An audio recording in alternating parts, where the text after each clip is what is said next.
My name is Lucia Morales, and I'm 48 years old. What I'm about to tell you will make you question everything you think you know about marriage, trust, and the people we share our lives with. Just 3 weeks ago, I watched my husband of 22 years break down sobbing in my lawyer's office, begging me not to destroy his life. But let me tell you something. He should have thought about that before he stole my mother's inheritance and told me, "What's yours is mine, mi amor." The betrayal cut so deep that I'm still processing it.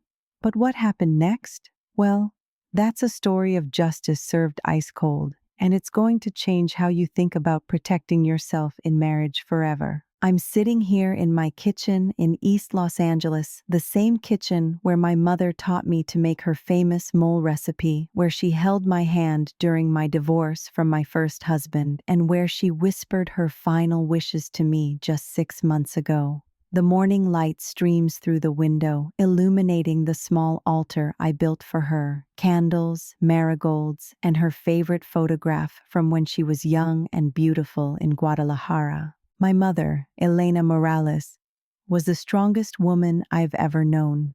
She came to this country with nothing but hope and determination, worked 3 jobs to put me through college, and somehow managed to save enough money to buy a small duplex in Boyle Heights.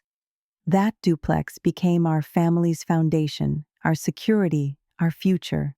When she passed away from cancer last December, she left it to me, her only daughter, her pride and joy. "Mia," she had whispered to me in her hospital bed, her once strong hands now fragile as paper. "This house is for you and your children. Promise me you'll keep it in the family. Promise me you won't let anyone take it from us." I promised her. I swore on everything sacred that I would honor her wishes. I had no idea that the biggest threat to that promise would come from the man sleeping next to me every night. My husband Roberto seemed like a dream when I met him 8 years ago. I was 40, recently divorced, and honestly, I thought my chance at love had passed me by. My first marriage had been a disaster. My ex-husband was an alcoholic who drained our savings and left me with 2 young children to raise alone. I was working double shifts as a nurse at County General, barely making ends meet, when Roberto walked into my life like a knight in shining armor. He was charming, successful, and most importantly, he seemed to adore my children. Sofia, who was 12 at the time, and Miguel, who was 10. Roberto owned a small construction company, drove a nice truck, and always had money in his pocket. After years of struggling, the stability he offered felt like a miracle. "Lucia, mi amor," he would say, pulling me close after a long day at work. "You don't have to worry about money anymore. I'm here now. I'll take care of everything." And he did, at first. He paid for Sofia's quinceañera, helped Miguel with his baseball equipment, and even convinced me to quit my second job so I could spend more evenings at home. We got married in a beautiful ceremony at St. Mary's, surrounded by family and friends. I felt like I had finally found my happily ever after. But looking back now, I can see the red flags I chose to ignore. Roberto was always very interested in my finances, asking detailed questions about my savings, my mother's property, and what I planned to do with my inheritance someday. At the time, I thought he was just being a responsible husband, planning for our future together. "We should put everything in both our names," he suggested about 6 months after we got married. "That way, if something happens to one of us, the other is protected. It's what married couples do, Lucia." I was hesitant, but he was so persuasive. He made it sound like I was being paranoid and untrusting if I didn't agree. So gradually, over the years, I added his name to my bank accounts, my car title, and eventually, even to the deed of my mother's duplex. I thought I was being a good wife. I thought I was building a partnership. The first sign that something was wrong came about 2 years ago. I noticed money disappearing from our joint savings account, small amounts at first, then larger sums. When I asked Roberto about it, he always had an explanation. I had to buy materials for a job, mi amor. The client will reimburse us next week. The truck needed repairs. You know how expensive mechanics are. I lent some money to my brother. Family helps family, right? I wanted to believe him. I needed to believe him. But the money never seemed to come back, and our savings kept dwindling. I started working extra shifts again, telling myself it was temporary, that Roberto's business was just going through a rough patch. Then my mother got sick. The cancer diagnosis hit our family like a lightning bolt. Mama had always been so strong, so invincible in my eyes. Suddenly she was fragile and scared, facing treatments that cost thousands of dollars even with insurance. I threw myself into caring for her, driving her to appointments, staying overnight at the hospital, making sure she had everything she needed. Roberto seemed supportive at first. He would ask about her condition, offer to help with expenses, and even visited her in the hospital a few times. But I noticed he was always particularly interested in her financial situation. "How much is the duplex worth now, do you think?" he asked one evening as we drove home from the hospital. "Property values in Boyle Heights have really gone up." "I don't know, Roberto. I'm not thinking about that right now. I'm thinking about helping my mother get better." "Of course, mi amor. I'm just saying when the time comes we should be prepared. We should know what we're dealing with. When the time comes." Even then, he was already planning for my mother's death, calculating the value of her life's work. Mama fought the cancer for 8 months. 8 months of chemotherapy, radiation, and hope that slowly faded as the treatment stopped working. I spent every free moment with her, holding her hand, sharing memories, and listening to her stories about the old country. During one of our last conversations, she grabbed my hand with surprising strength and looked directly into my eyes. "Lucia, mija, I need to tell you something important about the house." "Mama, don't worry about that now. Just focus on getting better." "No, listen to me. The house is worth almost $800,000 now. I had it appraised last month. That money is for you and the children, for their college, for your future. Don't let anyone convince you to sell it or use it for anything else. Promise me." I promised her again, just as I had so many times before, but this time she seemed more urgent, more worried. "And, Lucia, be careful who you trust with this information. Money changes people, even people we love." At the time, I thought she was just being overly cautious because of the pain medication. Now I realize she saw something in Roberto that I was too blind to see. Mama passed away on a cold December morning. I was holding her hand when she took her last breath, and I felt like a piece of my soul died with her. The funeral was beautiful. Hundreds of people came to pay their respects to the woman who had touched so many lives in our community. Roberto was by my side throughout it all, playing the role of the supportive husband perfectly. The reading of the will took place a week later in the office of Mama's lawyer, Mr. Hernandez. As expected, she left everything to me: the duplex, her savings account with about $50,000, and a few pieces of jewelry that had belonged to my grandmother. The total inheritance was worth nearly $900,000. "Your mother was very specific about her wishes," Mr. Hernandez explained as he handed me the documents. "She wanted to make sure you understood that this inheritance is meant to secure your family's future, particularly your children's education." Roberto squeezed my hand and smiled. "Don't worry, Mr. Hernandez. We'll take good care of everything. Lucia and I make all our financial decisions together." That should have been my first warning. The next few weeks were a blur of grief and paperwork. I was so overwhelmed with settling Mama's affairs that I didn't pay close attention to the financial details. Roberto offered to help with everything, and I was grateful for his support. He handled the insurance claims, dealt with the bank, and even took care of transferring the property deed. "Let me take care of the business side of things, mi amor," he said, rubbing my shoulders as I sat at the kitchen table surrounded by documents. "You're grieving. You shouldn't have to worry about all this paperwork. I should have insisted on handling it myself. I should have read every document, asked more questions, been more involved. But I was drowning in sadness, and Roberto seemed so capable, so caring. I trusted him completely. About a month after the funeral, I decided to check on our finances. I wanted to see how much of Mama's money we had received and start planning for the children's college funds, just as she had wanted. I logged into our joint bank account online, expecting to see a significant increase in our balance.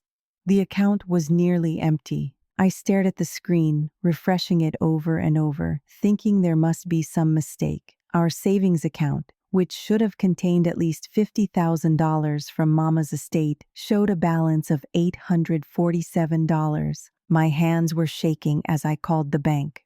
Mrs. Morales, I see several large withdrawals from your account over the past 3 weeks, the customer service representative explained. All were made by your husband, Roberto Morales, using his debit card and authorization as a joint account holder.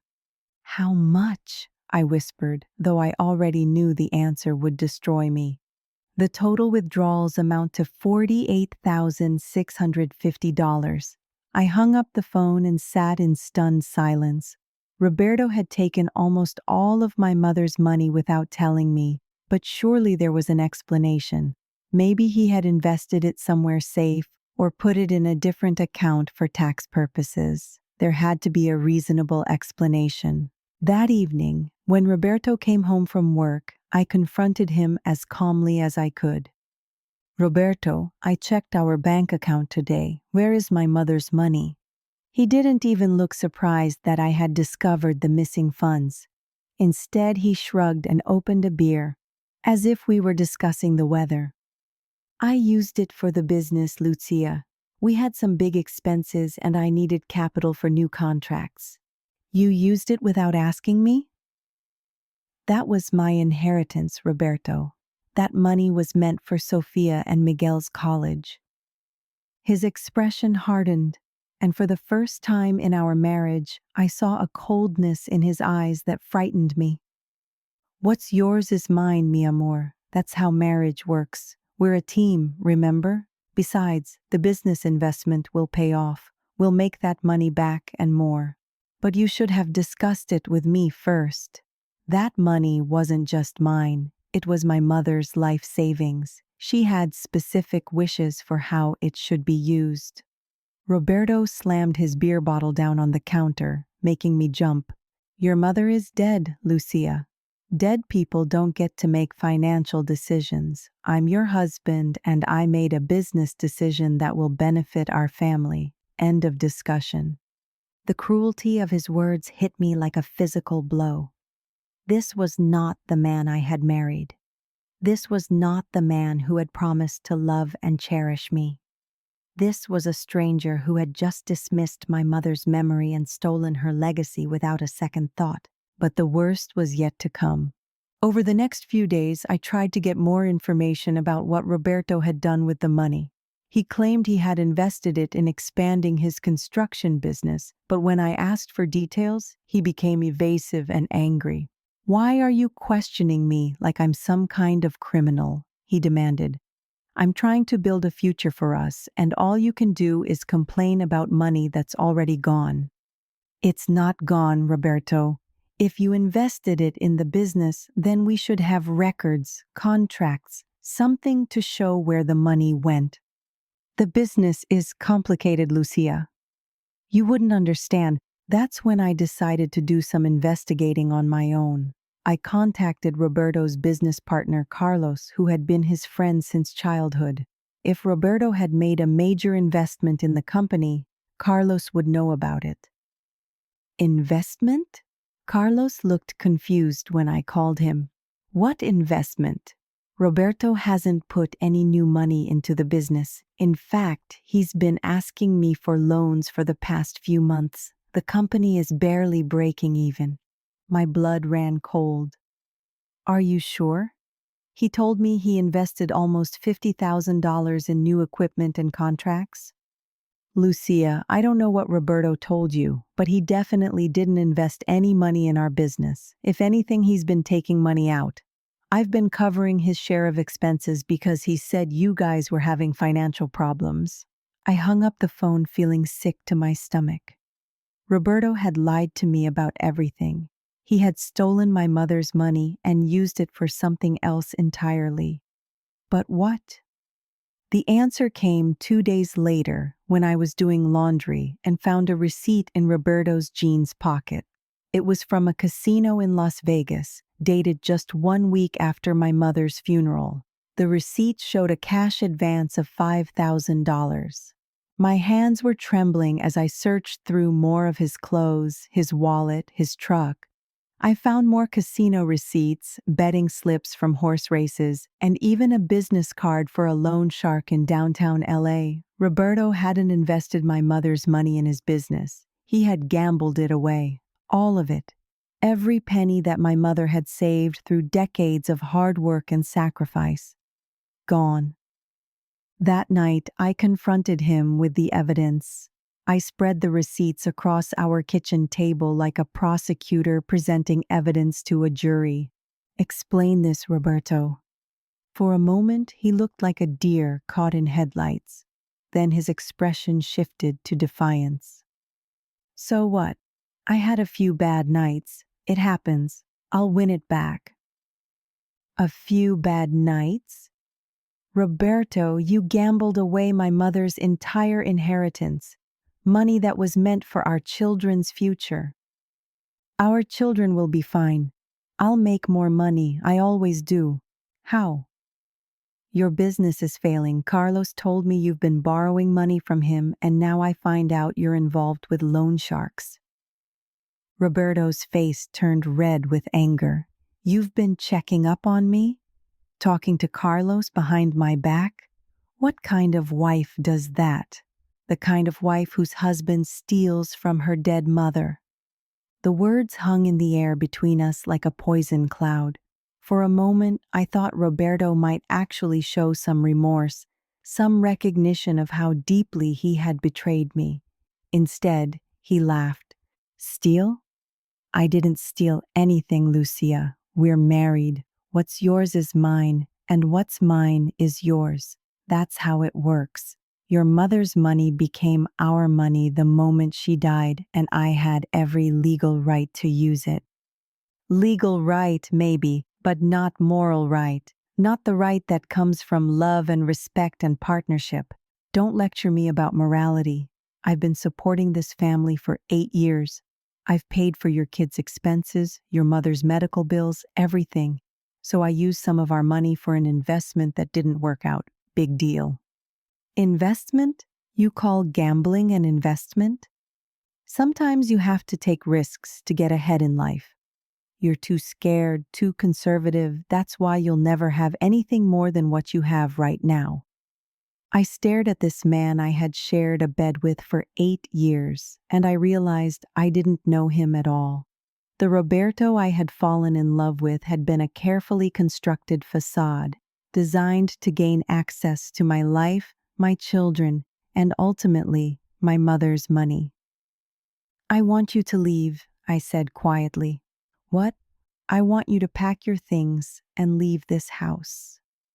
Tonight. Roberto laughed again, but this time it sounded forced. You can't kick me out, Lucia. This is my house too. My name is on the deed, remember? And that's when the full scope of his betrayal hit me. Not only had he stolen my mother's money, but he had positioned himself to take everything else too. The duplex that my mother had worked so hard to buy, the home that was supposed to secure my children's future, Roberto could claim half of it in a divorce. You planned this, I whispered, the realization dawning on me like a horrible sunrise. You've been planning this for years. I don't know what you're talking about. Yes, you do. You married me for my mother's money. You convinced me to put your name on everything so you could take it all when the time was right. Roberto's mask finally slipped completely. The charming, caring husband disappeared, replaced by a cold, calculating stranger. Your mother was old, Lucia. Everyone knew she wouldn't live forever. And yes, I made sure I would be in a position to benefit when she died. That's called planning ahead. The casual cruelty of his admission took my breath away. He had married me, gained my children's trust, and pretended to love my dying mother, all while planning to steal her life's work. "Get out," I said, my voice barely above a whisper. "Get out of this house right now." "I'm not going anywhere. Like I said, this is my house too."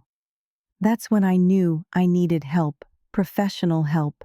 The next morning, I called in sick to work and drove to the office of Maria Santos, a family law attorney who had been recommended by a friend. Maria was a small, fierce woman in her 50s, with kind eyes and a reputation for fighting hard for her clients. "Tell me everything," she said after I had explained the basic situation. I told her about Roberto's gambling, about the stolen inheritance, about his admission that he had married me for my mother's money. Maria listened without interruption, taking notes and occasionally asking clarifying questions. "Lucia," she said when I finished, "what your husband did may not just be morally wrong. It may be legally wrong too. Even in a community property state like California, there are protections for inherited assets, especially when they're taken without the knowledge or consent of the inheriting spouse." "What does that mean?" "It means we might be able to get your mother's money back. And depending on how he obtained access to those funds, he could be facing criminal charges for theft." For the first time in weeks, I felt a spark of hope. "But first," Maria continued, "we need to gather evidence, bank records, casino receipts, anything that shows where the money went and how it was taken. Can you do that?" I thought about the receipts I had found, the conversations with Carlos, the bank statements showing the unauthorized withdrawals. "Yes," I said, "I can do that." Over the next week, I became a detective in my own life. I gathered every piece of evidence I could find: bank statements, credit card bills, casino receipts, even photographs of Roberto at the track that I found on his phone. Maria helped me request official records from the bank, showing exactly when and how the money had been withdrawn. What we discovered was even worse than I had imagined. Roberto hadn't just taken my mother's $50,000 inheritance. He had also been systematically draining our joint accounts for months, using money that I had earned from working double shifts to fund his gambling addiction. In total, he had stolen over $75,000 from our family. "This is definitely theft," Maria explained as we reviewed the evidence. "In California, taking community property without the consent of your spouse for non-family purposes is considered a breach of fiduciary duty, and taking inherited assets is even more serious.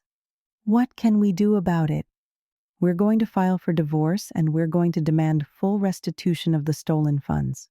We're also going to ask the court to award you the entire duplex as compensation for his theft." "Can we do that?" "Lucia, your husband stole your dead mother's money to feed his gambling addiction. Any reasonable judge is going to be very sympathetic to your situation." The divorce papers were served to Roberto at his job site 3 days later. According to the process server, he went pale when he read them and had to sit down on a pile of lumber to keep from falling over. That evening, he came home in a rage. "You filed for divorce? Without even talking to me about it?" "What was there to talk about, Roberto? You stole my mother's money and admitted you married me for financial gain. What exactly did you think was going to happen?" "I thought we could work it out. I thought you loved me enough to forgive a mistake." "A mistake? You call stealing $75,000 and gambling it away a mistake?" Roberto's anger suddenly deflated, replaced by something that looked almost like panic. "75,000? What are you talking about? I only took the inheritance money." I showed him the bank records that Maria had helped me obtain. His face went white as he saw the full scope of his theft laid out in black and white. Lucia, I didn't realize it was that much. I was going to pay it back. I just needed a few good wins to get even. That's what gambling addicts always say, Roberto. There's always going to be one more bet that will fix everything. I'm not a gambling addict. I just had some bad luck. Bad luck? You've been stealing from our family for months to fund your bad luck. You took money that was meant for Sophia's college, for Miguel's future, for our retirement. You took everything. Roberto slumped into a chair, finally seeming to understand the magnitude of what he had done. What do you want from me, Lucia? I can't give you money I don't have. I want you to face the consequences of your actions. I want you to take responsibility for what you've done to our family. And if I don't? I handed him a copy of the divorce petition that Maria had prepared. Then you'll face them in court. And Roberto, my lawyer thinks we have a very strong case. The next few weeks were a nightmare of legal proceedings and emotional turmoil. Roberto hired his own lawyer, a sleazy-looking man who seemed more interested in his fee than in providing good representation. They tried to argue that the inheritance money was community property and that Roberto had a right to use it for family investments. Maria destroyed that argument in about 5 minutes. Your Honor, she said during our first court hearing, the defendant took $50,000 in inherited funds without his wife's knowledge or consent and gambled it away in Las Vegas casinos. He then lied about where the money went, claiming he had invested it in his business. This is not a family investment. This is theft, pure and simple. Roberto's lawyer tried to paint me as a vindictive wife who was trying to punish her husband for a few poor financial decisions. But the evidence was overwhelming. Bank records, casino receipts, testimony from Roberto's business partner. It all painted a clear picture of systematic theft and deception. The judge was not impressed with Roberto's defense. Mr. Morales, he said sternly, you took your wife's inheritance, money that belonged to her deceased mother, and you gambled it away without her knowledge. Then you lied about it. This court finds your behavior reprehensible. But the real turning point came when Maria presented evidence of Roberto's other debts. It turned out that his gambling problem was much worse than even I had realized. He owed money to multiple casinos, had taken cash advances on credit cards I didn't know about, and was being threatened by loan sharks who wanted their money back. Your Honor, Maria said, the defendant is not just a thief. He's a desperate man who saw his wife's inheritance as a way to pay off his gambling debts. This was not a momentary lapse in judgment. This was a calculated plan to steal money that belonged to his wife and her children. Roberto's lawyer requested a recess to speak with his client. When they returned, Roberto looked like he had aged 10 years in 10 minutes. Your Honor, his lawyer said reluctantly, my client would like to negotiate a settlement. That's when I knew we had won. The settlement negotiations took place in Maria's office the following week. Roberto sat across from me at the conference table, looking smaller and more pathetic than I had ever seen him. His lawyer had clearly explained to him that fighting the case would only make things worse. My client is prepared to admit fault, Roberto's lawyer began, and to agree to a division of assets that reflects his poor judgment. Poor judgment, Maria's voice was ice cold. Your client stole nearly $75,000 from his wife and her children. That's not poor judgment, that's criminal behavior. Roberto finally spoke up, his voice barely above a whisper. Lucia, I'm sorry. I know I messed up. I know I hurt you and the kids. But please, don't take everything. I need something to start over with. I looked at this man who had shared my bed for 8 years, who had walked me down the aisle, who had promised to love and cherish me until death do us part. And I felt nothing. No love, no hate, no anger. Just a cold, empty space where my feelings for him used to be. You should have thought about that before you stole my mother's money, I said quietly. I'll pay it back. I swear I'll pay every penny back. With what money, Roberto? You're unemployed, your business is failing, and you owe thousands of dollars to loan sharks. How exactly are you going to pay me back? Roberto started crying then, right there in the lawyer's office, big, ugly sobs that shook his whole body. Please, Lucia, I'm begging you, don't destroy my life over this. I'm not destroying your life, Roberto.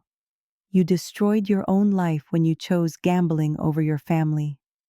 Maria leaned forward, her voice professional but firm. Here's what's going to happen. Mr. Morales will sign over his interest in the duplex to my client. He will also agree to pay restitution of $75,000 to be garnished from any future wages or assets. In exchange, Mrs. Morales will not pursue criminal charges for theft.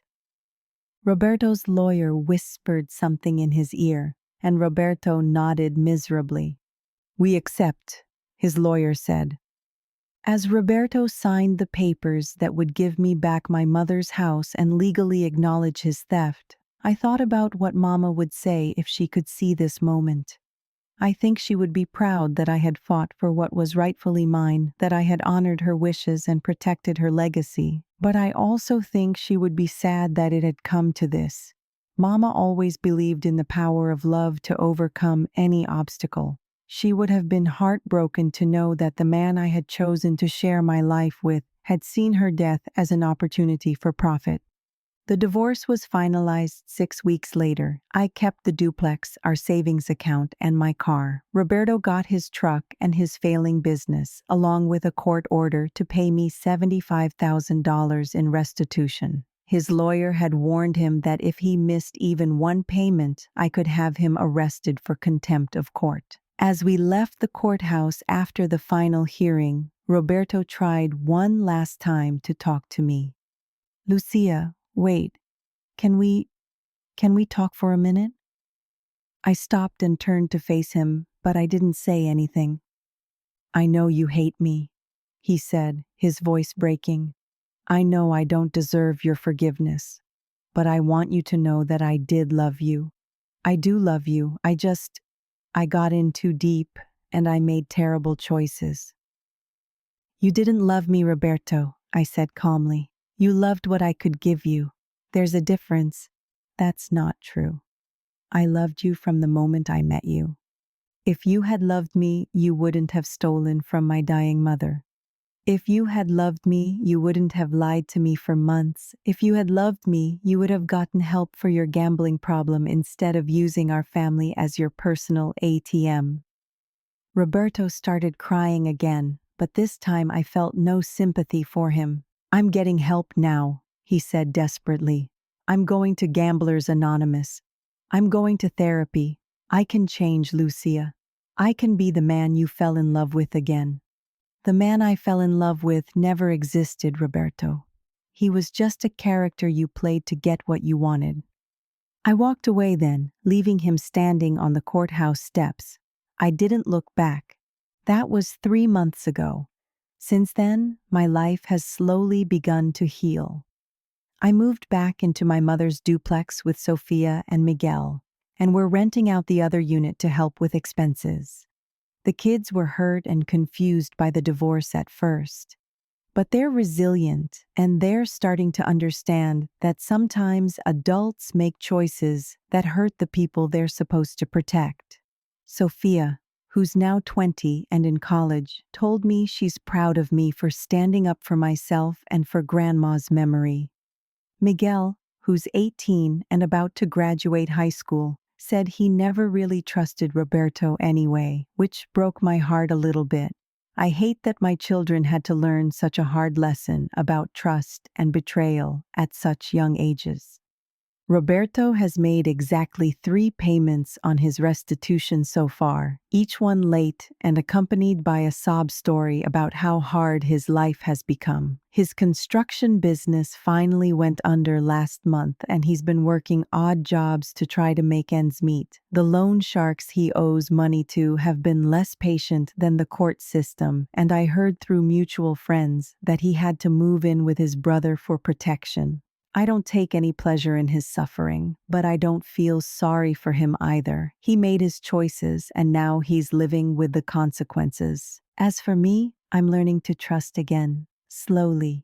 I'm dating someone new, a kind, honest man named David who works as a teacher and has never even been inside a casino. He knows my whole story, and he's never once suggested that we combine our finances or put his name on any of my assets. He understands that trust is something that has to be earned, not assumed. I've also started a support group for women who have been financially abused by their spouses. It turns out that my story is not as unusual as I thought. There are many women out there who have been betrayed by the men they trusted most, who have had their inheritances stolen, their savings drained, their futures mortgaged to pay for someone else's addiction or greed. We meet every Tuesday evening in the community room at the local library. We share our stories, offer each other support, and most importantly, we help each other heal. Some of the women are still in the middle of their legal battles. Others, like me, are learning to rebuild their lives after the dust has settled. Last week, a new woman joined our group. Her name was Carmen, and her story was heartbreakingly similar to mine. Her husband had stolen her father's life insurance money to invest in a get-rich-quick scheme that turned out to be a scam. She was in the early stages of divorce proceedings and was terrified that she would lose everything. "I feel so stupid," she said through her tears. "How could I have been so blind? How could I have trusted him with everything I had?" I took her hand and looked into her eyes, seeing my own pain reflected there. "You're not stupid, Carmen. You're not blind. You loved someone, and you trusted them because that's what love is supposed to be about. The fact that they betrayed that trust says nothing about you and everything about them." "But how do I move forward? How do I ever trust anyone again?" "One day at a time," I told her. "One choice at a time. And you start by trusting yourself. You trusted your instincts enough to leave him, didn't you? You trusted yourself enough to come here tonight and ask for help. That's where healing begins." As I drove home that night, I thought about my mother and the promise I had made to her. I had kept that promise, but not in the way either of us had expected. I had protected her legacy, not just by keeping the duplex in the family, but by refusing to let Roberto's betrayal define me or destroy me. Mama always used to say that the strongest steel is forged in the hottest fire. I understand now what she meant. The pain of Roberto's betrayal nearly broke me, but it also revealed a strength I didn't know I had. It taught me that I could survive anything, that I could fight for what was right, and that I could rebuild my life on my own terms. The duplex is worth almost $1 million now, thanks to the continued gentrification of Boyle Heights. Sophia will graduate from college debt-free, and Miguel has been accepted to UCLA with a partial scholarship. The money that Roberto tried to steal is now exactly where my mother intended it to be, securing her grandchildren's futures and honoring the sacrifices she made for our family. Sometimes late at night when I'm sitting in the kitchen where Mama taught me to cook, I can almost feel her presence. I imagine her looking down at me with pride, knowing that I kept my promise, that I protected what she worked so hard to build. "I did it, Mama," I whisper to her photograph on the altar. "I kept our family's legacy safe." And in the flickering candlelight, I swear I can see her smile. Roberto still calls sometimes, usually when he's drunk and feeling sorry for himself. He leaves rambling voicemails about how much he misses me, how sorry he is, how he's changed. I don't listen to them anymore. I delete them as soon as I see his number on my phone. Because here's what I've learned. Some betrayals are too deep to forgive, some trust too broken to repair. Roberto didn't just steal my mother's money, he stole 8 years of my life, my children's sense of security, and my faith in love itself. Those are losses that can't be repaid with monthly installments or tearful apologies. But I've also learned that surviving betrayal can make you stronger, wiser, and more compassionate. I'm a better mother now, more protective of my children, but also more honest with them about the realities of life. I'm a better friend, more attuned to the signs of abuse and manipulation in other people's relationships. And someday, when I'm ready, I believe I'll be a better partner too. One who knows the difference between love and exploitation, between trust and naivety. The other day, I got a letter from Roberto's lawyer saying that he wanted to modify the restitution agreement because he was having trouble making the payments. I forwarded the letter to Maria, who called me an hour later, laughing. He wants to reduce his payments from $500 a month to $200 a month, she said. Apparently, his new job at a fast food restaurant doesn't pay as well as his construction business did. What do you think we should do? I think we should remind him that he stole $75,000 from you and that he's lucky you didn't have him arrested. If he can't make the payments, he can explain that to a judge. Do you think he'll actually pay the full amount eventually? Honestly, probably not. Men like Roberto rarely take full responsibility for their actions. But that's not really the point anymore, is it? She was right. The money was never really the point. The point was justice, accountability, and the knowledge that I had fought for what was right. The point was showing my children that actions have consequences, that family loyalty doesn't mean accepting abuse, and that sometimes the people we love most are the ones who hurt us deepest. The point was keeping my promise to my mother and honoring the legacy of the strongest woman I've ever known. As I finish writing this story, sitting in the same kitchen where it all began, I can hear Sophia and Miguel laughing in the living room as they watch a movie together. They're good kids, resilient and kind, despite everything they've been through. They're going to be okay. We're all going to be okay. And Roberto? Well, Roberto is learning that when you steal from a woman who promised her dying mother to protect the family legacy, you don't just face legal consequences. You face the wrath of generations of strong women who refuse to be victims, who fight for what's right and who never ever give up. He thought he was stealing from a grieving widow who would be too broken to fight back. Instead, he awakened a warrior who had been sleeping inside me, waiting for the moment when she would be needed most. That warrior is awake now, and she's not going back to sleep, because some promises are too sacred to break, some legacies too precious to lose, and some betrayals too deep to forgive. And sometimes, the best revenge is simply refusing to let someone else's cruelty destroy the life you've built with your own two hands.